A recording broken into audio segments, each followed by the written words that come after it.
Hello again, gamers. Welcome back to the Board Game Captain. I'm the Board Game Captain. I'm Lynn. And today I'm going to be reviewing and talking about and showing you how to play Warhammer Age of Sigmar Champions. Now, this is a collectible card game that was put out by Play Fusion. They do not have the designer listed on the box here, but it might be in there. Take a look. Now, this was when we were invited to a press event, and we went to it at Gen Con this year. If you watched our Gen Con coverage, you might have seen some video of us at the press event, and at the press event, they gave us a couple free starter decks. So we've been playing this a few times since Gen Con, and we finally got to the point where we think we're ready to review it. Some games take longer than others to get a full feel for. But we've been playing with the Destruction deck and the Order deck that we have, and we're ready to go. So first I'd like to talk about what comes in a starter deck. So when you buy a starter deck of this game, you will get a fixed deck of cards for your faction. So in this case, for this box here, this is the Destruction starter deck. It comes with a fixed group of 4 champions, which are going to be the ones you're going to use with your starter deck, a fixed group of 4 blessings, the ones you're going to use with your starter deck, and then a fixed deck of cards. In addition, it comes with 1 random booster pack. So this is a bunch of random cards that you could use with this deck and others, because they're going to be of all 4 of the factions, and the 4 factions they have are Chaos, Undead, Order, and Destruction.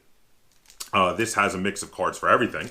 And then it also comes with a playmat and a basic overview of the rules. Yeah, not quite the entire rules. They call it the quick rules. Now, okay, so I have my first issue here. It also has, I forgot to mention, a couple of counters. And also something that's kind of cool, it has this thing here. So apparently for the digital version, you'll be able to download cards for free on the digital version. If you buy physical game stuff, you can scan these cards they come with to get some free cards in the digital version, which is pretty cool. All right, so my first issue is the rules. It comes with this big, like, fold-out rule sheet.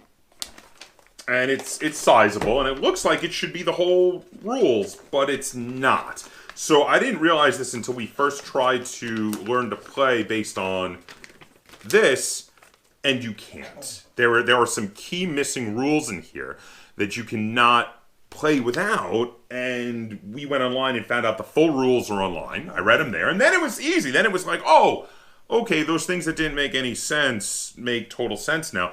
But this feels weird because basically this is nothing but a quick reference sheet, because it's really not the complete rules. It feels this weird sort of middle ground. Like, it feels like they should have just had a thing in there saying go online for the rules. Yeah.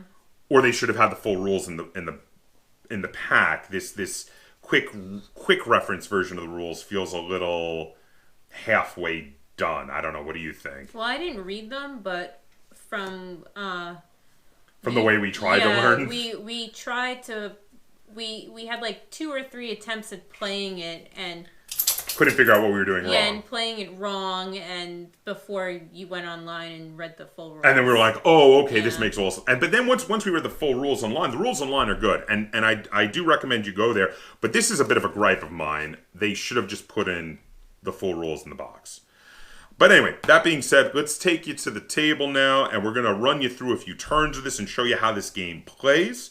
And then when we're done, we're going to come back, and we're going to talk about how this game feels. We're going to talk about the production quality of the game, and we're going to rate it and review it. Okay, so here we can see a 2-player game of Warhammer Age of Sigmar Champions set up. We each have our playmat set out in front of us. I'm on this side, and Lynn is over there on the other side. Now I am playing my deck, which is the Destruction deck, while Lynn, you are playing the Order deck? The Order deck, yes. So these are, we're just playing with the basic starter decks to show this. Now, the first thing you got to do for the setup after putting out your mat is you shuffle up your 4 chosen blessings and put them on the blessing spots at the bottom of your mat.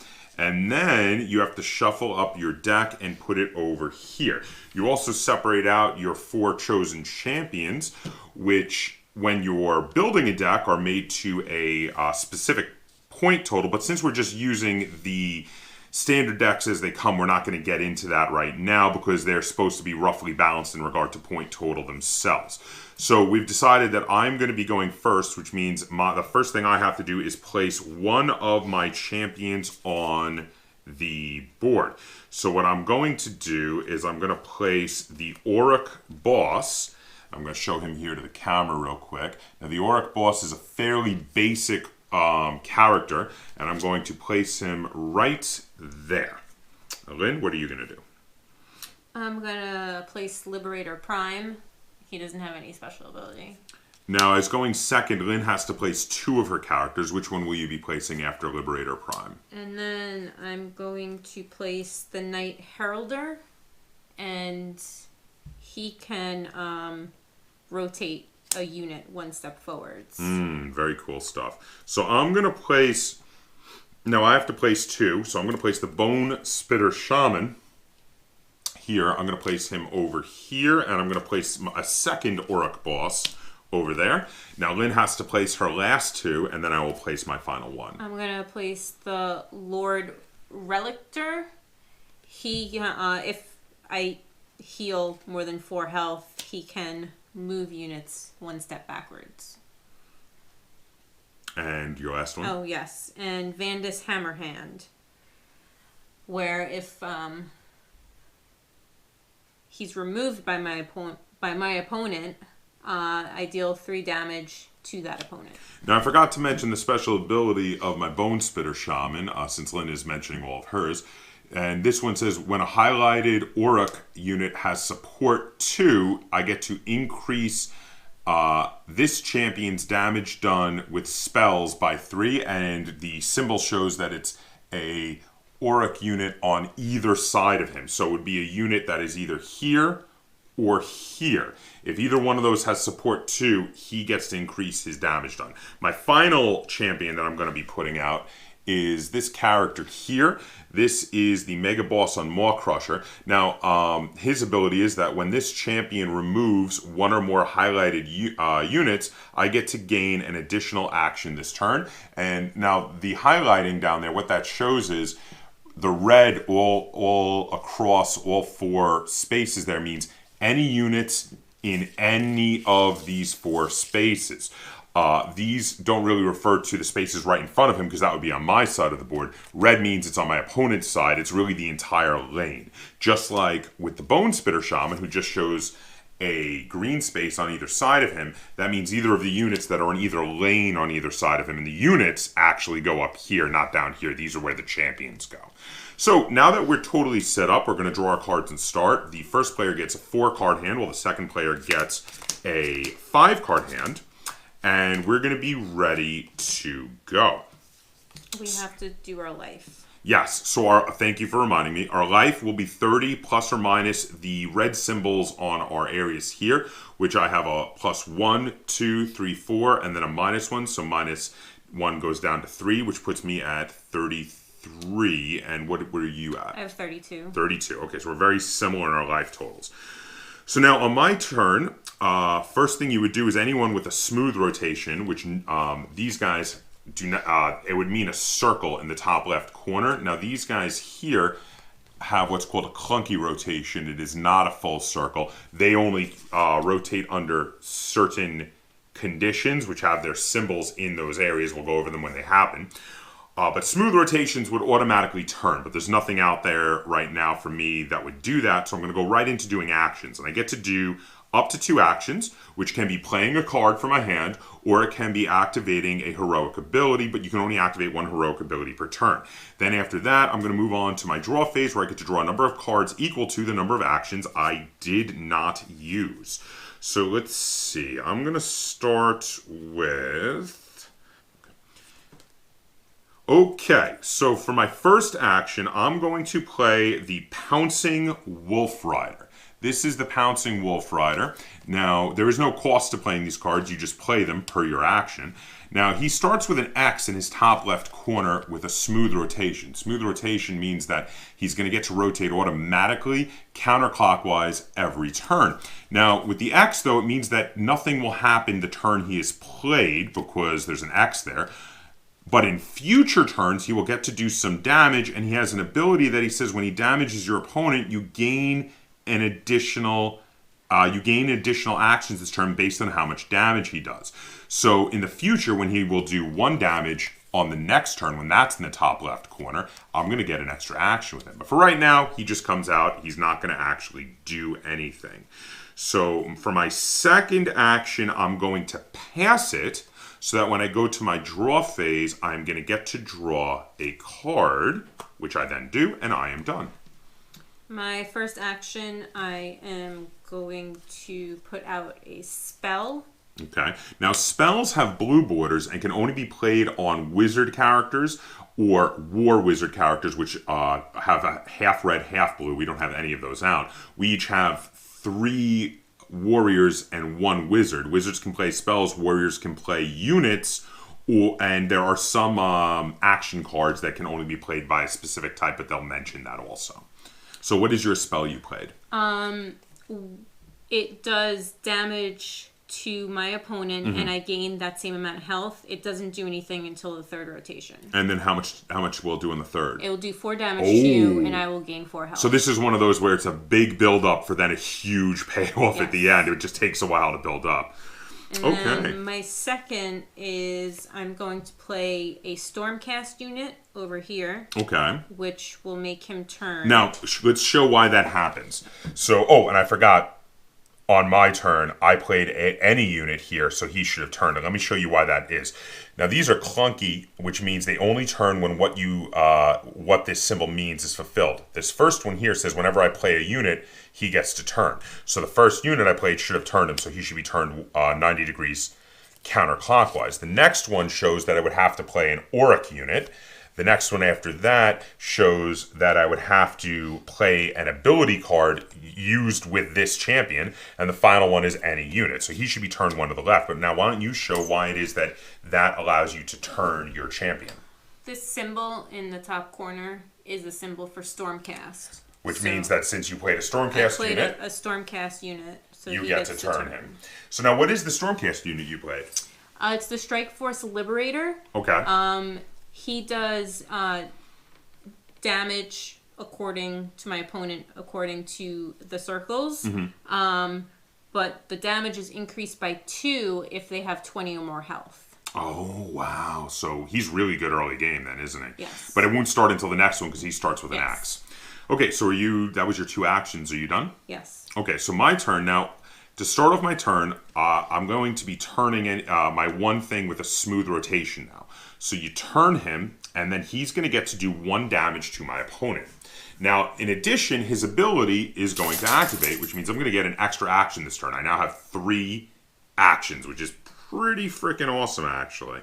So I'm going to, let me see here.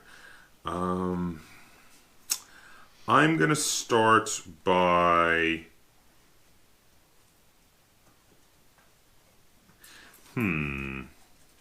I'm going to pass both of my actions so that I get to draw 2 cards. And I'm actually just going to let you go. Okay, well, I turn my spell. I turn my dude. And he does a damage to me, but then he gets the bonus. What is the bonus? 2 damage. So 3 damage total. Yes. 1, 2, 3. That actually down to 30 life. And then his special ability is I can rotate a unit 1 step forwards. I'm going to use his heroic act to rotate him again to do 4 more damage. Wow. 1, 2, 3, 4. Nicely done. And ouch. That was my first action. So my second action is going to be... I'm going to play...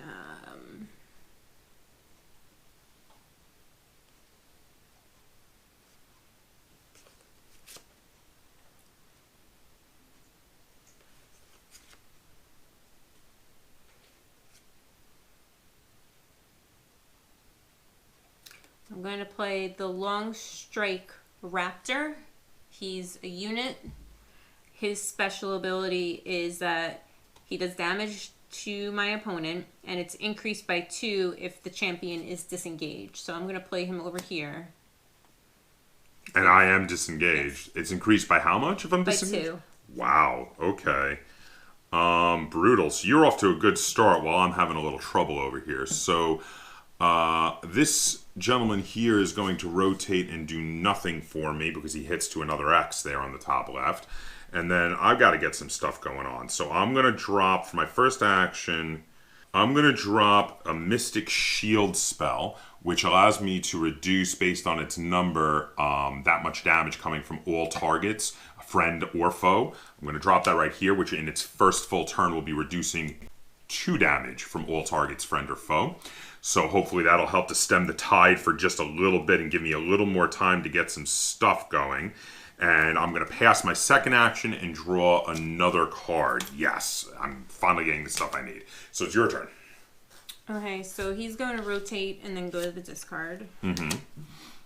This one is going to rotate and do 4 damage to you. Oh, that hurts. Oh, it's only 2, though, because I get to block 2 of it. Yes. And then I get 2 life from the 2 damage. Okay.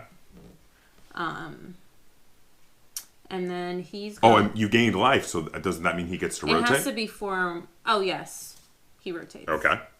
And then he rotates, and I guess, well, you're disengaged, so it's increased by 2. So I take 2 damage. Yeah. Okay, so I'm actually doing really poorly in the beginning of this game here. Okay. Then I am going to play the Paladin Protector. Okay. Here. He is a Stormcast unit. Mm-hmm. So he gets to rotate. He reduces damage by whatever. Right now it's by 2. Okay, by his number. But he's also going to do 2 damage to me, right? Yes. Okay, but I have the reduction of 2. Does he have any bonus? No, he's not going to do damage. Reduce damage received by the highlighted. He doesn't do damage. That's just damage reduction. Oh, it's only damage reduction. Yes. Okay. That was my first... That was your first action? Yes. I misunderstood him. Yeah, no, he doesn't. He just helps to protect you. Mm-hmm. So he's going to stop him from hurting. At least I'll still get my extra action, though. And then I'm going to pass and... Draw a card. Draw a card. Okay, so I'm going to turn this gentleman here, which will now not do the damage because of the reduction from the Paladin Protector. However, he will give me an extra action this turn. One more turn and he'll be fully back around, which would make him disappear for him. The spell turns 1, and now my damage reduction is reduced to 1 point of damage reduction across the board. At which point it is time for me to take some actions here and hopefully get some stuff going a little bit better. I'm going to start by playing, for my first action, I'm going to play a Brute Smashes over here. Now, this has the stacking ability, which means I can play it on top of where I've already got a unit, and often guys with stacking will get abilities for support. Now, the Brute Smashes only gets the ability for support if he has support 2. So he's not actually getting an extra ability. It just is going to mean that because I can play even a third guy to get the full support 2. That's the most guys I can have in one space with the stacking ability. But he will be building towards that for me. So for my first action, I turn this guy back down up to right. I place the Brute Smashes on top of him. He now has support 1, which unfortunately doesn't actually help him. But he will do 2 immediate damage to you. Oh. But do you have damage reduction how much? 2. So it actually doesn't hurt you. And then I'm going to, over here, so I'm no longer completely unengaged, I'm going to play a second Brute Smashes, which is outside of the protected area. He should do the 2 damage to you, unless you have some damage reduction over there that I'm unaware of.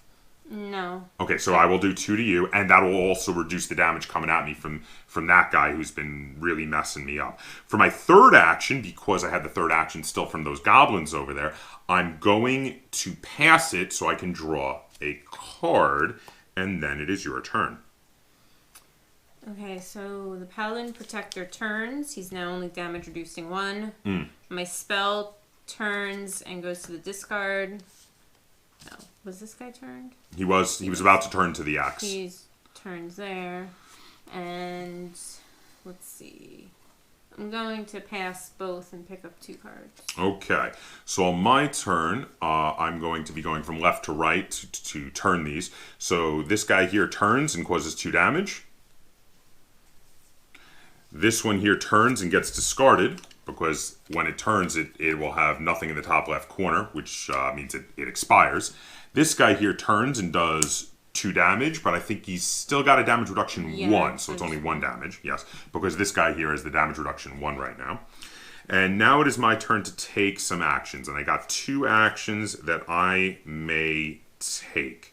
So I'm going to, let's see here. I'm going to play this, oh, and he did damage, so actually because his ability here, he gets to turn if I did damage, which I did, so he should have turned, which, my mistake. Also, when I played the Orc over here last turn, he should have turned too. I didn't turn him, so he should be turned that way.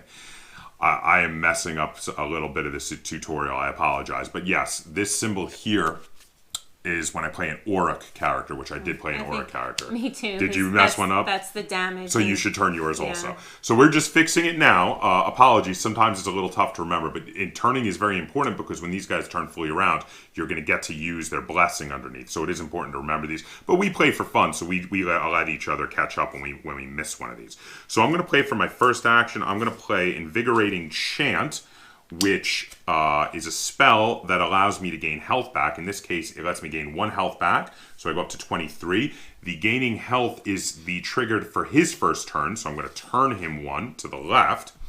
And then I'm going to pass my second action to draw another card. And I'm going to say next. Okay. I'm going to play an ability on him.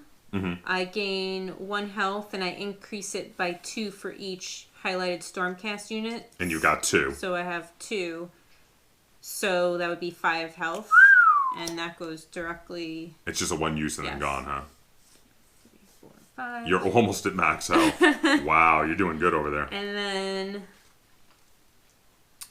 I am going to...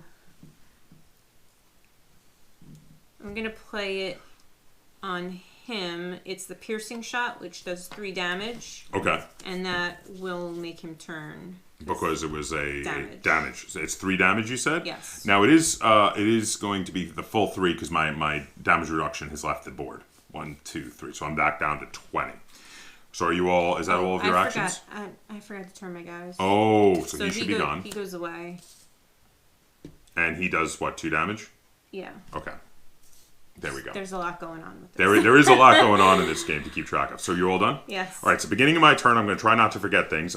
He turns, has nothing because he has an axe. He turns, gives me 1 life. Yay. He turns and does nothing because he now has an axe. At which point, let's see here. What should I get going on? So now, he needs me to destroy a card. He needs me to play an ability card to turn again. I'm going to pass both actions and draw a couple cards. And then it will be your turn. Okay, so he turns and goes to the discard. Mm-hmm. I'm going to do the same thing and draw 2 cards. Okay. So back to my turn. He turns and goes to the discard. He turns and heals me 2 life, which is nice. And he turns and the whole stack goes to the discard because once the top one goes out, he goes out. So now I was having trouble finding units. I found some units though. I'm going to play Rallying Cry, which is an ability card from this Auric boss because he needs an ability to turn again. And it allows me to deploy 2 units from my hand onto any champions, even wizards, which normally can't take units. So what I'm going to do is I'm going to play... Now that makes him turn. And then what I'm going to do is I'm going to play, for my first of the 2 units, I'm going to play a Grot Slashes, which also allows him to turn once more By the way, the grot slashes do 1 damage to you. And now, fully turned around, I get to reveal his blessing. And his blessing, which is random, I had to shuffle them up, I don't know which one it is. It is the Might of Gork. Now, the Might of Gork allows me to do extra damage to my opponent. Starting immediately, it does 3 damage to you.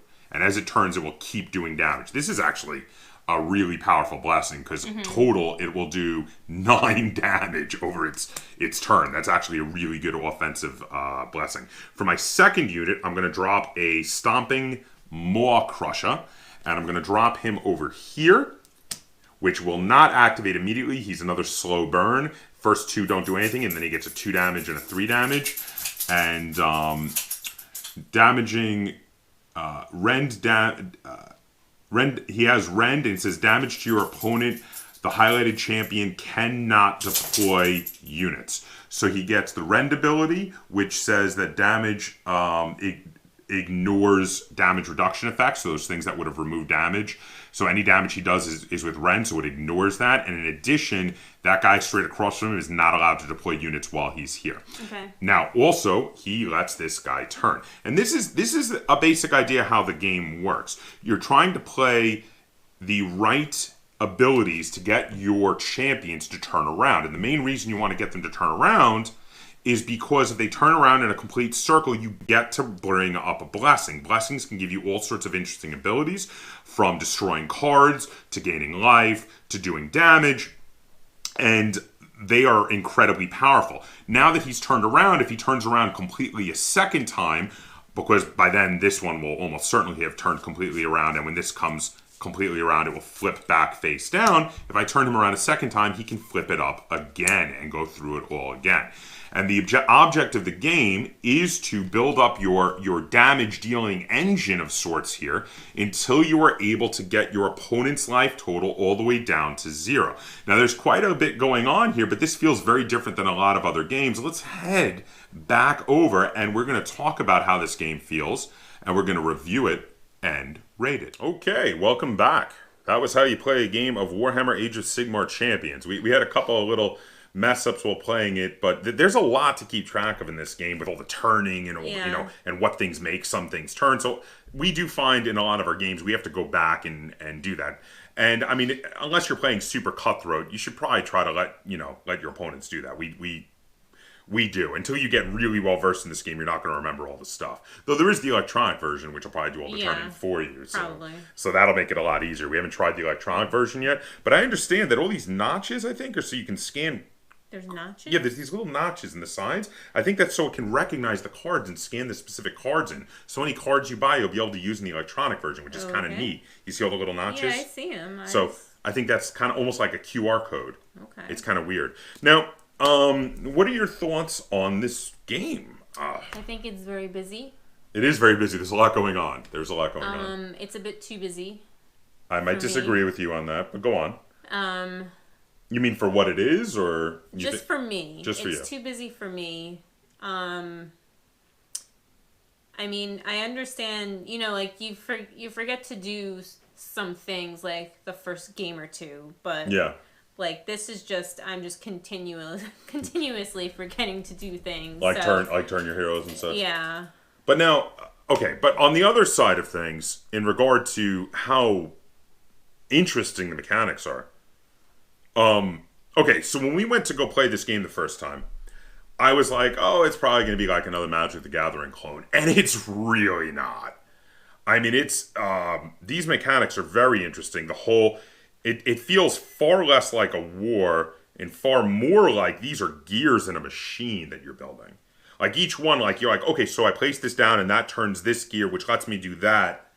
And they all kind of work together and you're trying to build up this machine. It really feels like an engine building game. You're building up the engine to do damage to your opponent, or in some cases to give you back life, because some of the spells might heal you. So I think I have to give a really big positive note on how interesting and different the mechanics are than a lot of other games I've played, especially with collectible card games. You don't see this kind of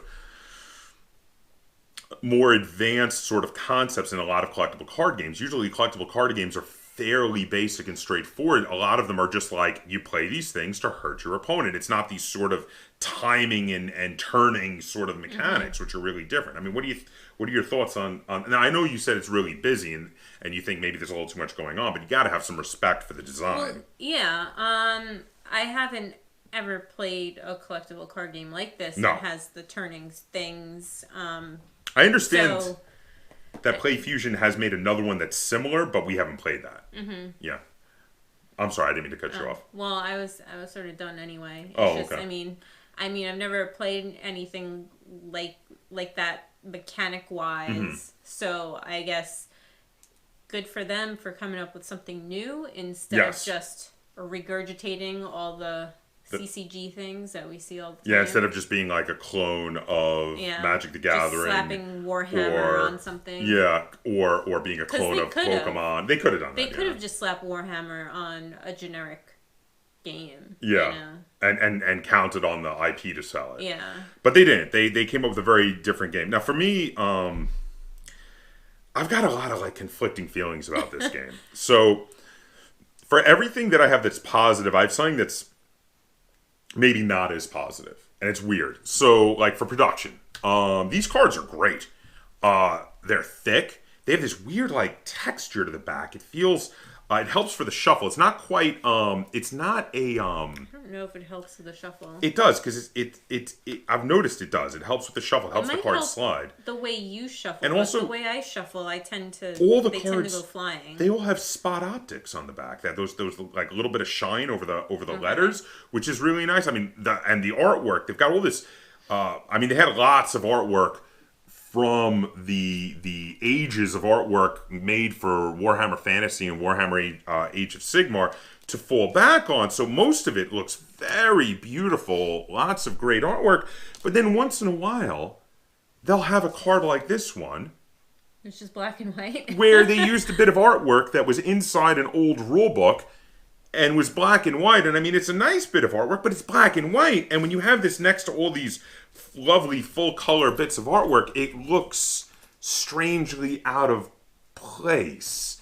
And like, I love this card, but when I put it out on the table, it makes me shrug. I'm like, And I mean, I understand this card works for what it's supposed to be, and the artwork does look cool, but maybe they should have had the original artist or another artist come back in and, you know, maybe put some color to it. I don't know. It just seems a little of an odd choice to use some black and white artwork mixed in with everything else. And then, again, with the mechanics are innovative and they're very interesting, and I really like them a lot. I think the feeling of the cards being like gears and cogs in a machine is interesting, but on the other hand of things, it also feels a little mismatched with the theme, because the theme is this grand fantasy battle, and it doesn't play like a battle. In fact, it almost feels like it would have been a better theme to have you both be mad scientists making some kind of doomsday engine that is doing damage to your opponent with the gears turning, and each card being a different gear and a different mechanism, because that's kind of what it feels like to me. Yeah, I can see that. So, I mean... They wanted that Warhammer money. They wanted the Warhammer theme on it. Now that being said, that's not to say I'm overall negative about this game. I am very much overall positive about this game. It's just I wanted to draw attention to some of both the positives and the negatives that I'm feeling about this game, because there's a lot that makes me excited and very interested to want to play this game more, and I'm thinking of downloading the electronic version to actually get more experience playing this game. But there's also a lot where I'm like, why did they do that? And another one is the one of the thing is this quick rules. We had briefly talked about it before, that it's not the full rules.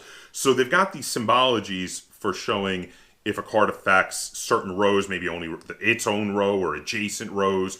Red for your opponent's side, green for your side. But in here, they don't clearly define what the different cards are. And we had a little trouble understanding if they were supposed to affect, if champions counted as units, which they don't. Mm-hmm. So the fact that it only shows like squares, it doesn't show that it really should be the whole lane, anything in that lane, because you're like, well, wait a minute, I don't understand. It says only the space in front of you. Yeah.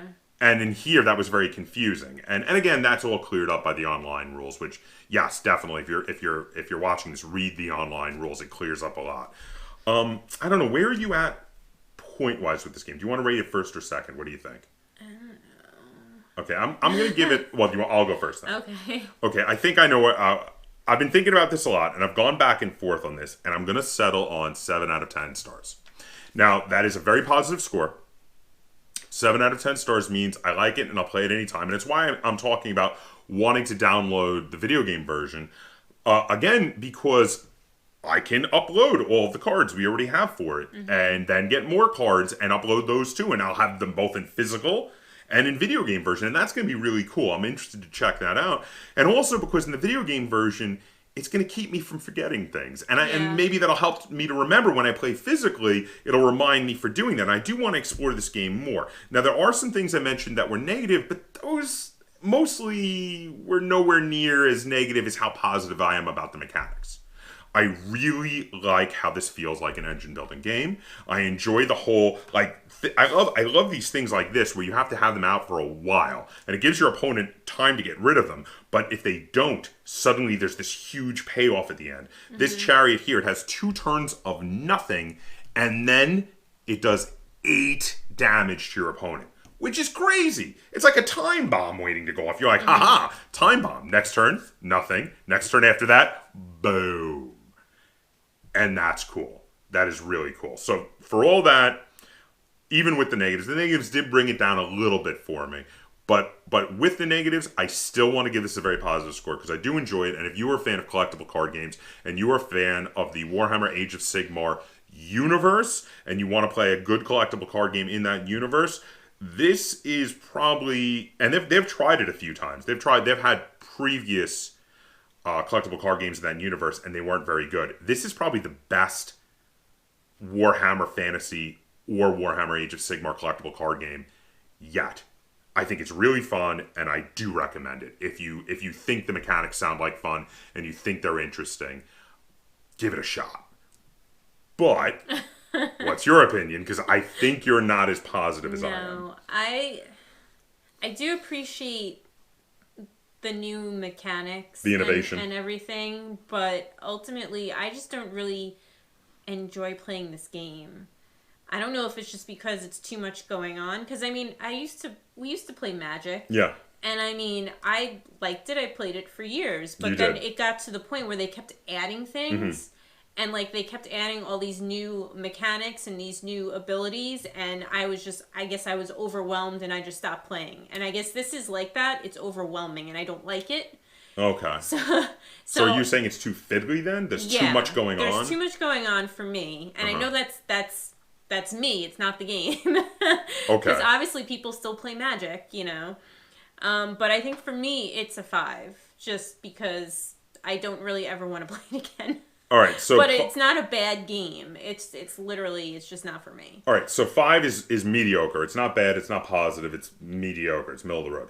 So now, but again, you're saying that that's not because you think it's a bad game. That's just because you think it's not for you. Mm-hmm. I mean, if you thought it was a bad game, you would have given it a negative score. You'd have gone on 4 or a 3.